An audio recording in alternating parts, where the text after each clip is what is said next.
எனக்கு பிரியமானவர்களே, என்ன தடை சுவரா இருந்தாலும், முரட்டாட்டமா இருந்தாலும், என்ன முறுமுறுப்பா இருந்தாலும், ஆண்டவரே உமக்கு விரோதமா பேசுகிற கொந்தளிப்புகளா இருந்தாலும், இயேசுவின் நாமத்துல என்ன அருவருப்புகள் என் வாழ்க்கையில இருந்தாலும் அது விலகட்டும் ஆண்டவரே, அது விலகட்டும் ஆண்டவரே. அது நீங்க சொல்லி ஜெபிக்கும் பொழுது கர்த்தர் என்ன சொல்லுவார்? கவலைப்படாத, என்னுடைய பிரசனம் உனக்கு முன்பதாக போவோம், நான் உனக்கு இளைப்பாறுதலை கட்டளையிடுவேன். அந்த அற்புதத்தை பார்த்து உங்களுடைய இருதயத்தில் ஒரு இளைப்பாறுதல் உண்டாகும். அப்பா, ஆண்டவரே என்ன காப்பாத்திட்டீங்க, ஸ்தோத்திரம் ஆண்டவரே.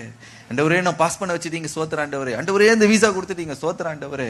ஆண்டவரே இந்த காரியத்துக்கு நீங்க வழி திறந்துட்டீங்க, நமக்கு நன்றி ஆண்டவர். சமாதானத்தை கொடுத்துட்டீங்கப்பா. அப்ப நீங்க சொல்லுவீங்க, என் ஆத்துமாவே இளைப்பாறுதலுக்கு திரும்ப, கர்த்தர் உனக்கு நன்மை செய்திருக்கிறார். அல்லேலூயா.